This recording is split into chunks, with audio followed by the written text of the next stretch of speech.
Welcome to the Andy Darer Show. This is episode 56. This week I'm joined by Matt Walsh. He's a writer, comedian, and an actor, and we discuss his journey going from Chicagoland all the way to the big screens in Hollywood. And we also profess our love for the Chicago Bears. Thank you so much for listening. Hey everybody, thank you so much for checking out the Andy Darer Show. This is episode 56. And it's a great one. I'm joined by Matt Walsh, who is a local guy, grew up in Darien. Very funny guy. I was into the Upright Citizens Brigade when their first season came on the air on Comedy Central. I believe it was 1998. So, been a long time follower of his career. It's really great to see him be in all these movies, huge hits such as The Hangover, Ted, and Elf with Will Ferrell. Real funny guy. He's a local guy too, and it was really weird. I got a tweet about 6 weeks ago saying you should come to the Frugal Muse, which is a bookstore literally about 5 to 10 minutes away from me in Darien. And it said Matt Walsh is doing a live podcast there. And me, trying to be on the forefront of podcasting, I said, okay, I'm going. It's on a Friday night. I'm off of work. Let's do this. And, it was such an intimate setting. Real cool to see his whole family come out and support the guy. And you just had a real family vibe. I met his father, who just was really interesting guy, very nice. And, we kind of hit it off, talked to him a little bit. Got my DVD signed by him. Hey, man, do you like talking on podcasts? And he says, sure, I do. I'll call in anytime. So, it took a couple weeks, and we just figured it all out. And it was really weird because 2 weeks later, after that podcast taping, I was at a pig roast for my day job in Darien, and a guy walked into the party in the backyard, and I said, wow, that looks exactly like Matt Walsh. And I go up to him, I said, I'm never wrong with these kinds of things. I said, are you a Walsh by any chance? He says, actually I am. I'm, Matt Walsh's brother, Mike. So then I just talked to him the whole party, gave him the cheek meat, which is like my, little meat of honor for the, person at the party that I like the most. So, we made it happen, and it's a great interview. I think everybody will enjoy it. We get into a whole bunch of stuff. But before we get into the meat of it, I would like to bring up my awesome sponsors. And, first up, we got Uncle Bub's award-winning barbecue in Westmont, Illinois. They are a family-friendly restaurant that's been there almost 15 years now. They got the real deal barbecue, smokers built into the restaurant. They've also got a bunch of trucks and smokers and grills they can bring out on site and make your pig roast or luau something that people will remember, And there's nothing like having a pig at a party, cooking while everybody gets excited and eating, our hors d'oeuvres and stuff. And then you bring the pig out, people take pictures. It's a good time. If you really want to have a party that makes an impression on the people at your party, call up Uncle Bub's award-winning barbecue and get some catering. They do everything. They put on weddings, they put on backyard parties, pig roasts, luau's, you name it. They'll set up the buffet. They'll bend over backwards to make sure that the party goes off without a hitch. So that is Uncle Bub's award-winning barbecue. Check them out on the web. That's UncleBubs.com. And follow them on Twitter. That's at UncleBubsBBQ. And give them a call. They'll answer any questions that you have. It's 630-493-9000. And I'm very happy having them be a sponsor. It's really, family-owned and operated business. You really feel part of, a team when you're there. When you're even being a client of theirs, they make you feel like you're part of it. And it's just a great time. That is Uncle Bub's award-winning barbecue. And by Secondhand Mall, also located in Westmont, Illinois. My record store of 28 years, Remember When Records, the owner actually sold out all the inventory to a secondhand mall that was next door. And so now it's got a whole huge vinyl selection. They've got CDs. They've also got video games, computer gear, electronics, vintage musical instruments. They've also got power tools for the carpenter in you. Whole bunch of memorabilia. And it's just a great time going into that store. The owners are real nice guys. They're trying to keep on the tradition of Remember When Records, and I just love it. So that is Secondhand Mall. Visit them on the web at 2ndhandmall.com, secondhandmall.com. give them a call. They buy, sell, trade. 630-810-9980. And if you're in the western suburbs of Chicago, give them a visit. It's at 309 West Ogden Avenue in beautiful Westmont, Illinois. And by The Man Grate. If you want to get those beautiful looking steakhouse burgers on your grill this summer, there's only about a month and a half left of summer left.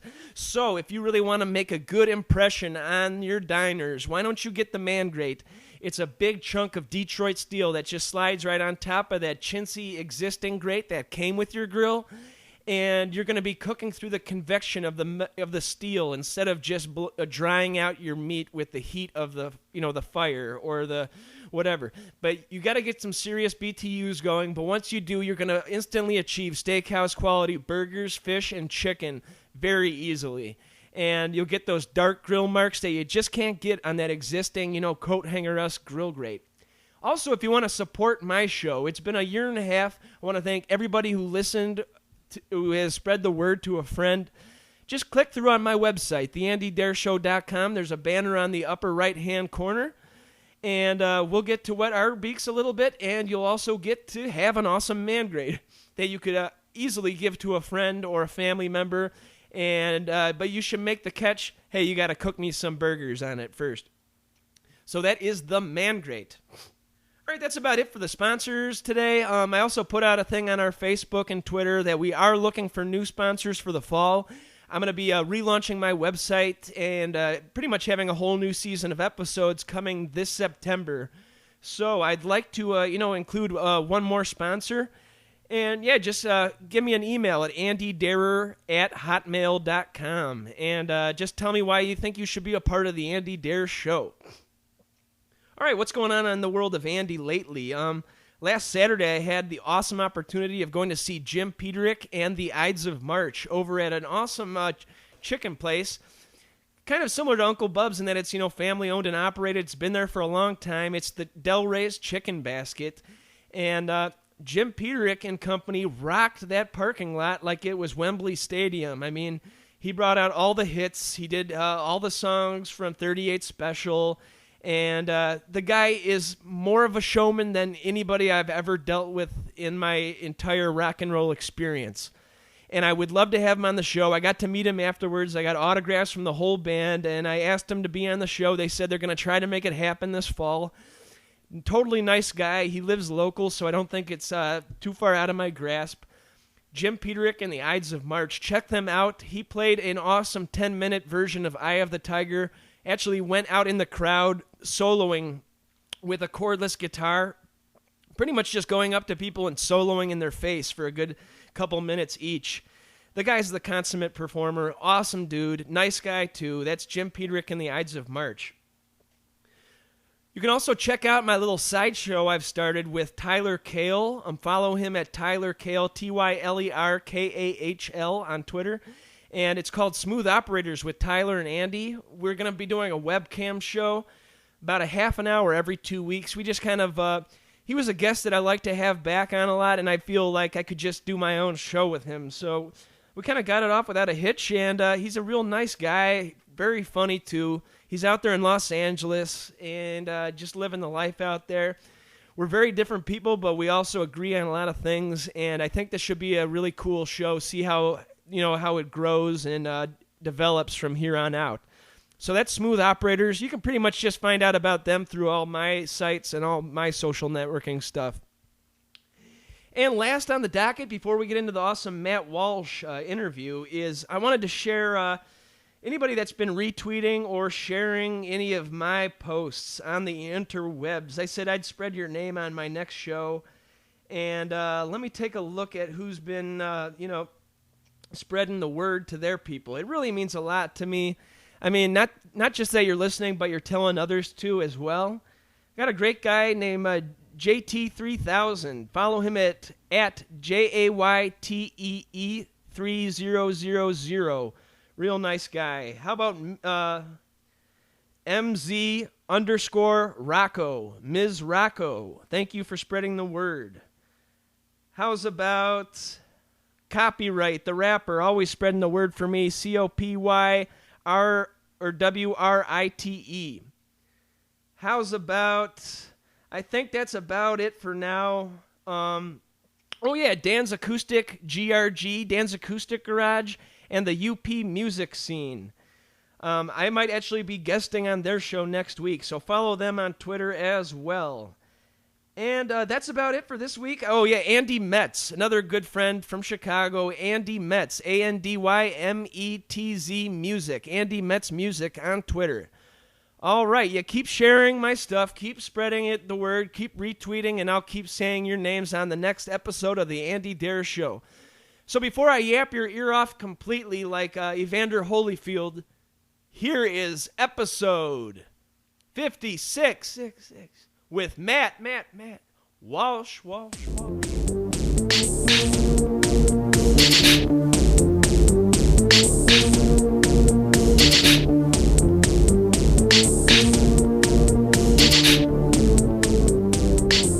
Hello? Hey, Matt, you're on the Andy Dare Show. How you doing, man? Good, Andy. How's it going? Yeah, pretty good. Just want to thank you so much for calling in. Got to meet you about a month ago, all the way in Darien, your hometown. Had a fun time there. How'd you guys get the idea of doing that thing at Frugal Muse? My father is a world-class salesman, and he goes to that bookstore. Nice. In Darien, and he was like, my son's a big celebrity. You should have him come here sometime. And so the next time I was there, I talked to the guy, and Paul's very nice. So I said, sure, I'll do a signing or an event. So we did something a year ago, and then we did something this time too. We did a live tear down. I was telling people it was really cool to see like the whole family come out and give their support. A lot of families, it would be hard to get your brother and your dad and everybody, your aunt, all together to come out for you. But yeah, the Walshes seem like they're a pretty tight knit clan, right? Yeah, they're very supportive. Yeah, my brother was there, and one of my sisters. Yeah, they're very western suburbs strong, southwest suburbs strong. They're very good. I guess your dad sat down like next to me, and I had a feeling. So I go, so how'd you become a fan? And then, kind of facetiously, I knew it was your dad. But it was really cool. And then you guys did a little episode of the Bear Down podcast. That's pretty cool. Is that episode up for everybody to listen to? I couldn't find it myself. It should be if you go to beardownpodcast.com, it should be the most recent one. It's been up since July. Oh, nice. Beginning cool. of July. Yeah, I actually talked to your dad about, told him I do a little day job doing barbecue work. I do pig roast and all that sort of stuff. And he had heard of my, the restaurant I work at. Then 2 weeks later, just really randomly, I'm going to Darien, and there's your brother, Mike, just walks in. And I said, I have a feeling this is Matt Walsh's brother. You guys look pretty much similar, obviously. So I just came up to him. And, we talked through the whole party. I gave him the cheek meat, and that's like a little, honorary thing that you give to the cool person at the party pretty much. And he was a real nice guy, too. So. Wow, you gave him the VIP treatment. Exactly, yeah. And he watched as I'm pulling it. I'm sweating. It was probably 100-degree weather. I'm in the sun. I'm a blonde guy myself. I don't deal good with the heat and the sun. But, it was cool, pulling the pig for your brother. So. It was a good time, but I got tips, so it was all good, So you got the new show Veep going on. That got picked up, like a week and a half, 2 weeks after the first episode, or? Yeah, after our second episode, they told us that they're going to bring us back for a second season. So it was great news, and we go back in October, back to Baltimore to start filming 10 more. That's awesome. What kind of lady is Julia? I have a feeling she's got to be just a complete awesome lady, right? She's the best. She's super funny and fun and really professional and really nice and very normal, I pretty much grew up with Elaine Bennis, She was just the coolest chick on Seinfeld, and, she had to fight her way through all those guys on that cast. And now she's got her own pretty much star treatment on Veep, and it's just a lot of growth you can see in her career. I mean, starting off on SNL, people don't even know that. Yeah, she did a few seasons on SNL, and that's where she met Larry David. Is that? Yeah, he was doing Fridays at the time, right? Or he was a writer on SNL for a year. Oh, I didn't know that. Okay. Yeah, I think I totally forgot about that. That's cool. And yeah, it was kind of like the dark ages of SNL, kind of before the whole Hartman crowd, right? Like early 80s, right? Yeah, I think so. I think you're right. So, you play Mike McClintock, and It's actually based on an English sitcom, correct, or an English TV show, or? It's loosely, Armando is a political satirist, so he has a show in England called The Thick of It, and that's a local government, and it's a similar style to his, but this is an original show. But he is obsessed with like political culture, so he definitely, likes to do political comedy. So, Sure, but it's not based on that show. It's not based on that show. But he made a movie called In the Loop, and he has a show up in England called The Thick of It. And he also works on the Alan Partridge show. He helped create that. So he's a very busy man and very well respected. That's awesome. Speaking of England, you watch any of the Olympics? I mean, yeah, the opening ceremonies were pretty cool. I love English bands, and this is like a music podcast. I talk a lot about music, but it was cool seeing Paul McCartney. And but geez, yeah, that whole everybody walking through, it takes hours and hours, it seems like. But I mean, that's what you get always in the opening ceremony, pretty much. Yeah, it was pretty impressive and funny. Like, the Brits have a great sense of humor, so I'm glad it had a nice touch. And it was very sweet the way they had all the construction workers who built the place get a little tribute in there. Oh yeah, definitely. English humor, you either get it or you don't. I mean, it was weird seeing Mr. Bean too. I remember seeing Mr. Bean on the TV like when I was growing up and stuff, and never really got that myself. But I mean, there's so much other stuff. Like The First Office, that's pretty amazing too. So. Yeah, that's really incredible. Who were those two like middle-aged drunken ladies that had a show in the 90s? Absolutely Fabulous. That was good. I liked that when I was coming up, Yeah, that was funny too. Yeah, that was a very funny show. I wonder what those ladies are up to. So what's that? I wonder what those ladies are up to. You ever heard from them in the last 15 years or anything? I don't know. I have a friend named Mo Gaffney, who's an American woman who was on that show, and they just made another couple more in England, and Mo was like a semi-regular and absolutely fabulous. So. Oh, I got you. She's was just over there, yeah. Cool. Yeah, were you gonna say something here? You're a music guy? Yeah, pretty much. I grew up in a record store, even when CDs were, getting out of favor, I was still just buying CDs by the armload, and we had a bunch of vinyl. I just gleaned a lot of knowledge off the guy who owned the place. And so I'm still kind of an obsessive, tried to get a lot of bands on my show and having a little bit of success with it. I'm having fun, so. What's a good turn me on to a couple bands? What do you recommend for a grandpa like me? Sure, well, see, I don't really like the new stuff too much. I got an interview about a month ago with the Meat Puppets, a guy from the Meat Puppets, and wow. Yeah, I saw them play I think it was last November at the Double Door downtown, and they threw down. They were, they're I think past the age of 50. I think they're in their early 50s. And I've never seen guys rock out so hard. And it's kind of cool because they haven't also got an Americana vibe. They can actually play their instruments. They've even got some bluegrass flavor and a little bit of country style to them. But then they're also shaped by punk rock. So it's kind of like a good amalgam of all those influences. And the guy he's got a crazy story. He's been through hell and back, been addicted to drugs, been shot by policemen, been dragged into jail. He had a great story, so it was really interesting to interview the guy, Wow. And they got their big break when Nirvana had them appear on their Nirvana Unplugged on MTV. They got to I guess Kurt Cobain wanted to cover 3 of their songs, so they said, "Hey, why don't you guys come and help us play your music?" So that was a big break for them. MTV didn't want to have them on because they're three guys with hair down to their ass, and they're not exactly photogenic. But Kurt Cobain said either the Meat Puppets are coming on with me or I'm not playing. So obviously they folded. Oh, cool. I love that Unplugged album. That's one of my favorites.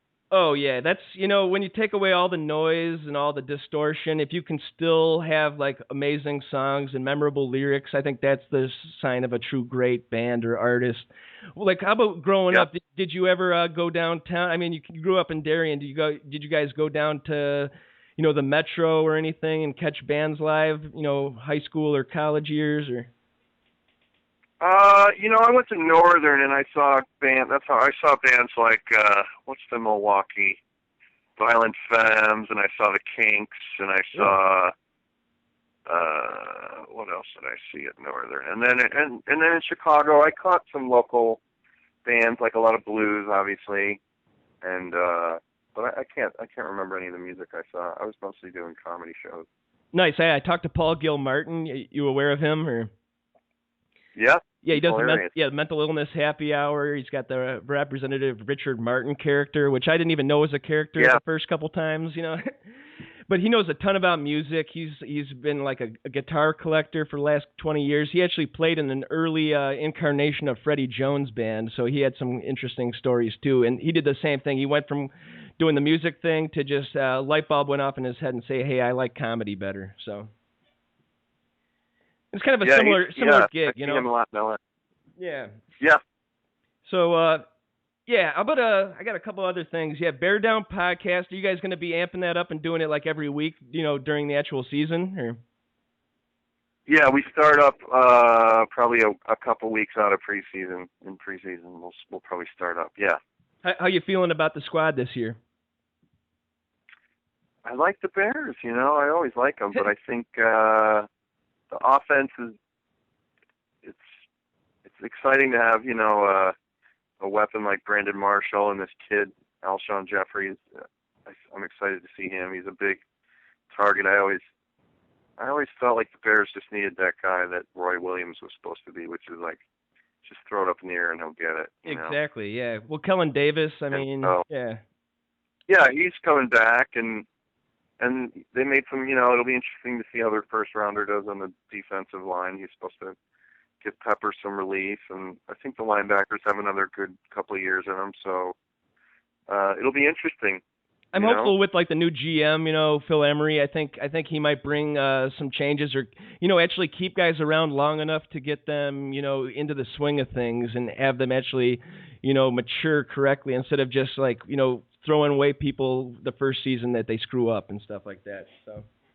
Yeah, I think so. I think the change in culture is good for the team. You know, I think the players like him, and it'll be interesting. I think, you know, Green Bay is still the team to beat in the NFC Central, and exactly. Yeah, and I'm hoping Cutler can do a full season for once. You know, get through the entire season, not you know, poop out 5 games with 5 games left. You know, I hope he's I hope he's going into it to win. I mean, I'm sure he does. It's kind of like, you know, matters that are out of his hands sometimes, but I don't know. I don't know if I feel the warrior spirit that Jay Cutler should have, you know. I like Cutler. He's very talented. He's a prickly personality, but I still think he's one of the best quarterbacks we've had come through Chicago. So. Yeah, when he's on, he's crazy on, and you can't get past him. So, how about like a favorite Chicago sports memory? Doesn't have to be football. I mean, we've had so many great ones in the last 20 or 30 years. I mean, anything that stands out? There were a couple of when the Bulls won 6 championships over the course of 7 seasons. Oh, sure, yeah. Or whatever it was. I remember a couple of those just being out on the streets and just high-fiving people, you know, strangers, and driving around, and the madness that ensued after those. Those were really fun nights. I remember, yeah, I hate to like sound so young, but I was in like first grade when that first championship against the Lakers, and you just felt like, wow, this is the new regime coming in, and it's like the new kids are taking over, and goodbye Lakers, goodbye Pistons. There's the new boys in town kind of mentality at that point. Yeah. Super exciting. So. Yeah, that's when they beat the Pistons, right? Yeah, they beat the Pistons, and then for the championship, I believe it was the Lakers in '91. I think. Okay. Yeah, and then '92 was the Trailblazers, Clyde Drexler in the gang, and the third was Phoenix Suns, I think. Yeah, sounds about right. Yeah. Could be wrong. Then Jordan tried to pick up the baseball bat, which went so well, swimmingly well, right? But yeah, a lot of memories, a lot of, I mean, obviously the Super Bowl, that was huge in '86, and I even, like, there's some baseball memories. I went to Carlton Fisk's last game at Comiskey. That was really cool. Oh, cool. Yeah, our Little League team all went together to go see that, and yeah, Pudge was one of my favorites. But yeah, a lot of cool stuff. So you went to Hinsdale South, you played football. What kind of guy in high school were you? Were you already into the improv scene or drama and acting, or was it more of a sports thing for you in high school?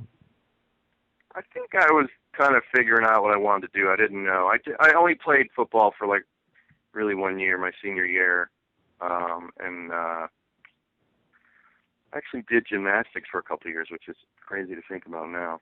Nice. And then I went to I did one theatrical thing. We had like a variety show, and that was my first taste of theater. My senior year, we made fun of the teachers, and that's where I kind of figured out, oh, this is fun to be able to write and perform your own material. And then I didn't do much in college. I was a psych major, but my last year at Northern, I discovered through a friend classes in improv in the city. So I would drive in to the city every once a week and take an improv class. And then when I got out of the city, or when I got out of college, I moved in with a bunch of comedy sketch guys and just started doing it full time. And I didn't know if I was going to make a living at it, but I knew I liked it. And then during the day, I worked as a counselor in a psych floor. Okay, cool. So going downtown, did you guys take class, or did you take classes at Second City, or where was it? I started at a place called Players Workshop, which was the only place at the time in late '80s that was teaching improv. And then after that, I did like Second City, Improv Olympic, and then Annoyance Theater. I did a lot of stuff at the Annoyance Theater. Nice. Any like notable students that went on to do big things with you, or? Well, I kind of met Matt Besser from UCB through all that, and then cool. we formed Upright Citizens Brigade through that, and then notable people, Horatio Sands, Adam McKay, nice. People like that, and then I played. Everybody came through Improv Olympic or Second City, Amy and Tina and Rachel Dratch and. Did you run into Farley in those days or any time? Farley, I think, was just getting hired at Saturday Night Live when I started. Oh, I got you. He was kind of a senior when I was a freshman. He actually taught camp, I guess, right across the lake from up in like Wisconsin, like the North Woods up there. It was Monaco, Wisconsin. He taught camp when I was like a little kid, just like, half a mile away. So it was kind of weird going back there after he was dead. You kind of felt a little weirdness. But, yeah, he's an awesome guy. Oh, wow, yeah. You just had such a big heart. You could never say anything bad about Farley, it seems. So. No, he was amazing. Did you ever did you ever get told, hey, go try out for SNL, or? No, I never tried out for SNL. At the time, I had a show on Comedy Central with UCB, and then I went into the Daily Show for about a year or two, and then I quickly moved to Los Angeles. So by the time I was, ready to do it, I was already in LA, and I was probably too old at that point. So it never was a thing I wanted to audition for. Gotcha. How long were you guys doing the UCB before you decided to make the pilot for Comedy Central? Are we talking 5 or 6 years, or was it pretty quick? We started the group in the early 90s and then moved into New York City in 1996, March, and then in 1998 we got a pilot and started our show. What kind of people were the guys at Comedy Central? Were they breathing down your neck at all, or was it pretty much freedom? Because it seems like you guys could say whatever you want or get away with pretty much a lot of stuff on that show. I mean, yeah, it was still early. It was right when South Park was breaking, so they were just kind of managing that successful monster. I got so you. We were kind of under the radar. So we had a guy named Kent Alterman who was very cooperative, and they were very hands off. We had very, very, very little interference. In fact, I don't even think they had a legal department yet. It was very small. Whoa, that's awesome. Yeah, it's still a lot of stand-up, right, on Comedy Central at that time, and late night shows. Yeah, a lot of stand-up. Yep. So you got on the Daily Show. What kind of guy is Jon Stewart? Is he one of the hardest working men? I've heard he's just a crazy working guy. He doesn't do too much social stuff, but he's always burning the midnight oil over there.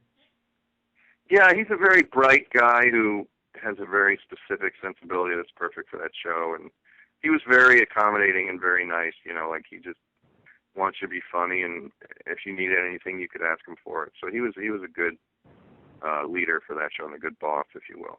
Cool. Yeah, he went from being like an MTV guy with a leather jacket and like a flannel tied around his waist and a cigarette, and then it just seemed like he grew up for the Daily Show when he took over for Kilborn. He was, now he was like a guy that your dad could laugh with, or somebody that maybe for a more educated audience. He went from being like Dennis Leary to Dennis Prager, obviously not Dennis Prager, but.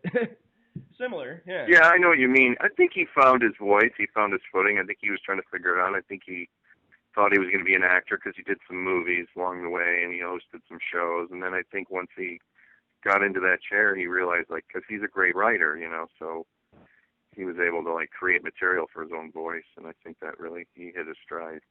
That's awesome. So the time you were on there, it was kind of like a training camp for now guys that just went on to do crazy stuff. Like, was Steve Carell around at the time, or Colbert?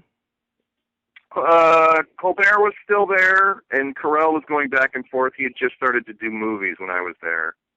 He was just starting to get into movies and stuff. And like Nancy Walls, she was pretty great too. Nancy Walls she was a Second City girl. I knew her from Chicago. A lot of people don't even know she did a season on SNL, that transitional season after, the Farley and Sandler crowd went to the Will Ferrell and the Daryl Hammond crowd, kind of. You know. That's right. That was actually my first season where I watched every episode, and the critics just ripped it an asshole, pretty much a new one. And it just, I go back, I actually got that whole season, and it's pretty strong. I think it was just they were dealing with the whole OJ thing. They were dealing with a bunch of new young guns. They didn't really know where to take it. But if you go back and look at it, Will Ferrell is just amazing, and I mean, a lot of those guys are just incredible on that season. But it just got no love, you know. It took them a couple years till they got their footing, it seemed. So.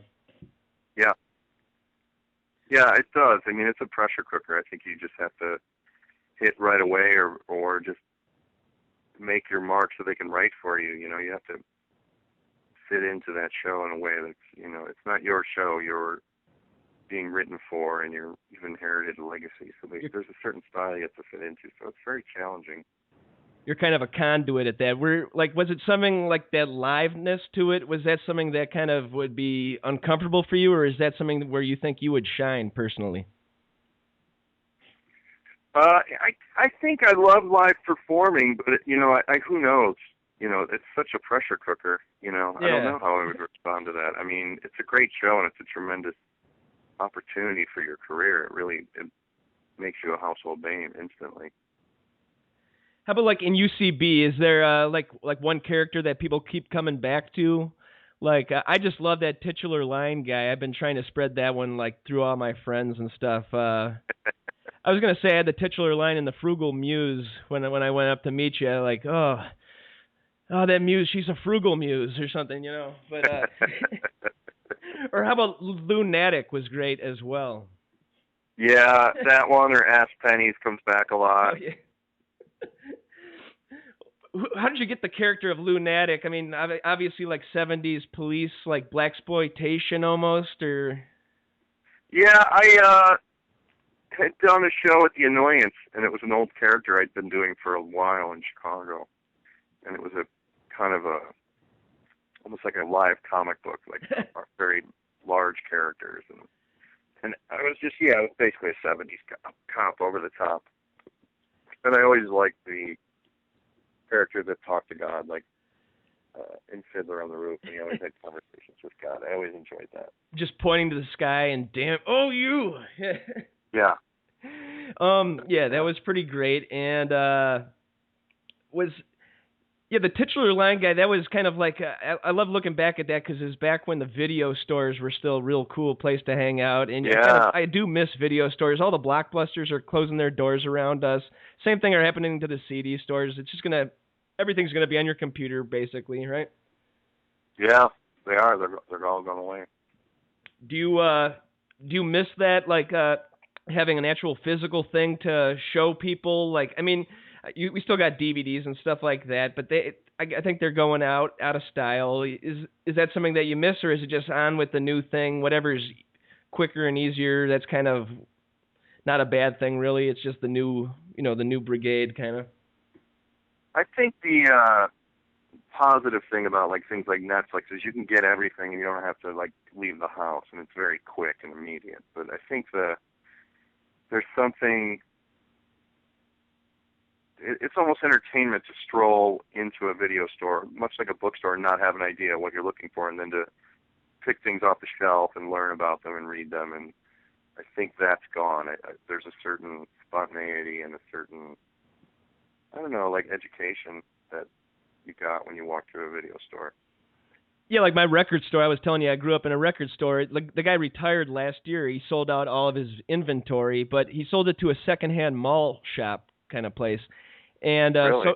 so now they got the vinyl, they got the CDs and everything, but now they've also got like musical instruments, vintage gear. They've got power tools, like electronics and stuff. So it actually kind of became kind of cooler because now you're like browsing the vinyl and then you see a guy like kind of like a crackheadish guy coming in with like a broken stereo or something. How much can I get for this? So it's almost like a little added entertainment value. I love like listening into their conversations and stuff. Like guys on dire straits coming into the shop now. So. But yeah, I was telling them I'm glad it didn't turn into a bank. You know, a lot of these places just turn into like a Fifth Third bank, and that's depressing. But yeah, so now I go in there and they'll have stuff. Oh, you like that band? Well, try this one. Oh, you like this movie? You're gonna like this one, and that's something that's missing nowadays. So that's why I kept them as a sponsor. I like spreading the word about a little shop. You know. Yeah, I think there's something about. There's a culture in those places that you talk to people or the people who work there, you know, you connect with them, and there's a certain communal education or sharing that goes on that you don't get on the internet. Or you can, I guess, but it just doesn't feel the same. Yeah, I think you can get it on the internet, but it doesn't feel the same. But you definitely can't get it in a Best Buy. You're never gonna find like a friendly employee at a Best Buy that'll give you a recommendation. You know, they're just trying to sell the Blockbuster credit card to you or something, pretty much nowadays. Yeah, exactly. Yeah, the world's changing. I'm for it just because I like the immediacy of the internet being like, you know, I sent you a tweet and then I get a response and like we can just, you know, it's really kind of easy now to contact people that I'm interested in that have been doing it for years. And that would have been so hard 10 years ago to like send you a letter, ask for your phone number. It would have taken weeks and weeks to try to get this going. But now I found it to be pretty easy, and it's just something that I would never have been able to do previously. So. Yeah, it makes the world a lot smaller. How about like in like the movie game and stuff like that, and you know, taping TV shows? Is it easy? I guess you kind of have to be in person for that, but you can obviously like trade ideas for scenes back and forth through your cell phone, correct? Or is it something is that been changed just as much as the whole industry, just like working with people on the set and stuff? Well, it is a lot easier to collaborate like through Skype or something or through email. Yeah, you can be more efficient. You don't have to be in the same room. But I think a lot of collaboration, like if you're writing comedy, it's fun to improvise in the room with someone where you're creating dialogue. Yeah, that's important to be around. Yeah. But yeah, it is efficient now with all the programs. You can simultaneously look at the same document and write together. Yeah, so you said you were a psych major. My sister just graduated at Whitewater with a psych major too, and we were worried about her getting a job, but she landed one right off the bat, like 2 weeks after she graduated, doing an intake at a psych ward place or something like that up in Wisconsin. Wow. So, yeah, so I was pretty proud of her, and I showed her the Martin and Orloff, and she's just eating it up with a spoon. Did a lot of your psych degree help with that movie? I mean, it's pretty psychological in a lot of that, right? I think it's based on my experience in college, you know, the classes I took and the 3 years I spent at Northwestern. I think a lot of the scenes were inspired by things I witnessed when I was there, yeah. And a lot of thing that I thought of was like the straight guy would normally be the doctor and the crazy guy would be the patient, you know, and you turn the tables on that, and that was just an awesome move. That was a great idea. That was obviously something that was kind of like the whole idea of the storyline a little bit. Yeah, and it's classic two-man comedy, you know, like you get sucked into a crazy world by a crazy person, but somehow you're better for it. Yeah. Like the In-Laws or Midnight Express. Sure, very cool. Yeah, I just got a couple more for you. Don't want to take up too much of your night here, but how about like so yeah, the Catholic thing. You guys were a big Catholic family, correct? Or? Correct. How many siblings you got? I have 6 brothers and sisters.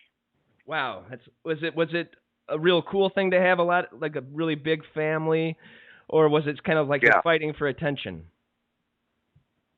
or both? It's a little of both, but it was lovely. It was we all get along still, and it's nice to go home for holidays, and you're never alone, and there's always something fun going on, and you have, your older siblings become parents in a way. They look out for you when your parents aren't around. So there's a lot of, taking care of each other, and now it continues to be a blessing because I have kids now, and my sisters and brothers' kids are tight with my kids, so it's great.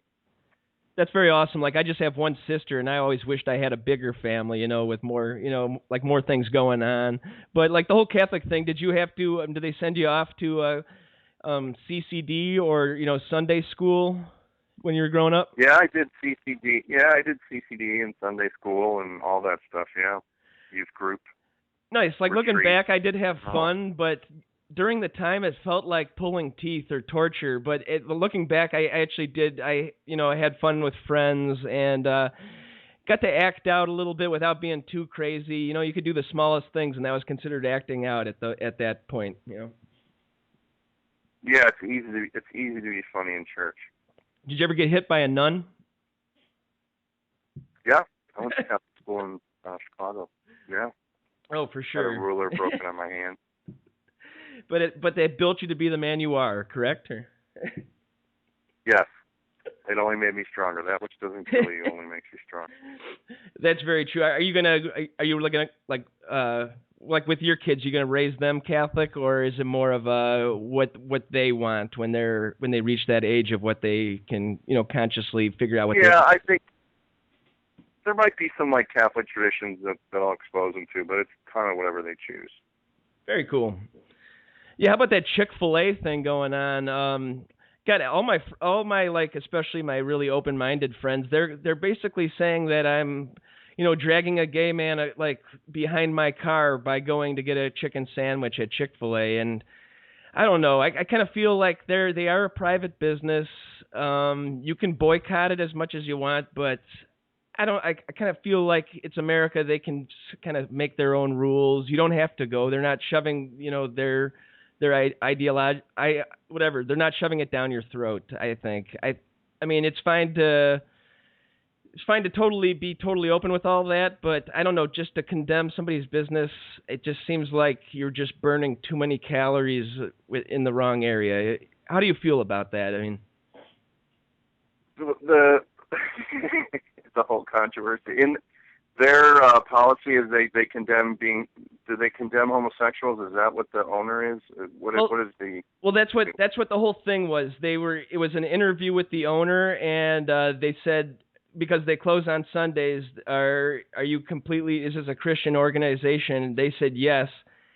And then everybody took that as saying that they don't support gay marriage and that the whole Chick-fil-A company is condemning, homosexuality just by saying that they're okay with Christianity, and that's their ideals.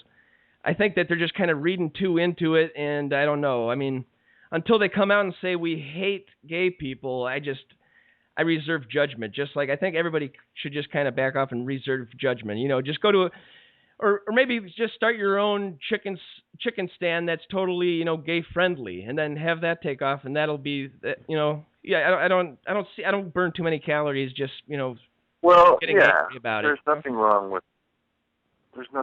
being Christian or Jewish or Muslim and owning a business, certainly. And I guess reserving judgment seems like the right call. Yeah, I think it's just there's not enough hours in the day to get pissed off at everything that just gets under your skin. Just that's how I feel, at least. But this is a very That's not your battle. No, this is not. It's not my battle, and it's not a political show. It's just, I just felt like it was just sort of a weird thing, like all my friends condemning me for it. But yeah, that's just a thing with the internet now. You kind of. What's your take on this? What's your take on that? Oh, okay. I didn't know I had to have a take on it. I should probably do more research before I do have a take on it. Do people ever ask you for your opinion and you're not even educated on it, so you don't know what to say? Kind of. I mean, that's kind of how I've felt when I get pushed against the wall. Like, how do you feel about this? So. Yeah. That's why I'm not going on O'Reilly Factor anytime soon. You what? That's why I'm not going on O'Reilly Factor or any political show. I don't even watch that stuff. Yeah. So, a bunch of guys screaming at each other, to be honest. All right. Yeah, So but no, what's next up with you? I mean, you said you were taping up in Michigan. What's is that something that you can speak about? Or? it's a tornado movie where, I'm here in Michigan for a little bit, and it'll be really fun. It'll be like an action movie where we play storm chasers that chase a tornado.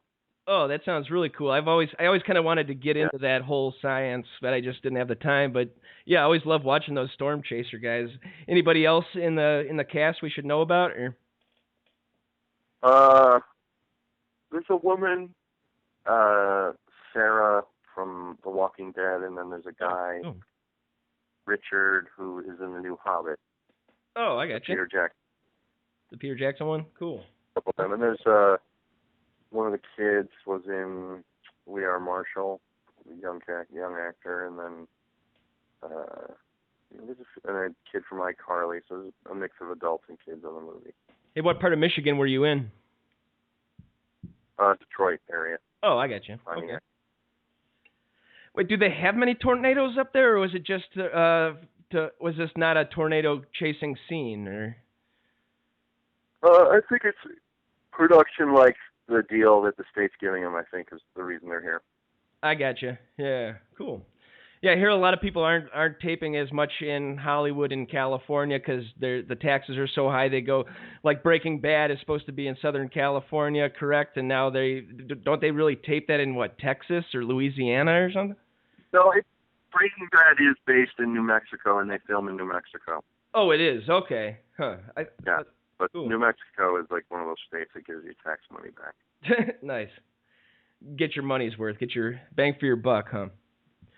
All right. Yeah. So, like, if my listeners want to hear what's next with you, how about are you at it's Mr. Matt Walsh on Twitter? Mr. Matt Walsh on Twitter, and tell them to check out High Road, the movie I directed, and Dog Bites Band is on DVD, so if they're interested. Very awesome. And a lot of my listeners are big podcast fans, so obviously check out Bear Down.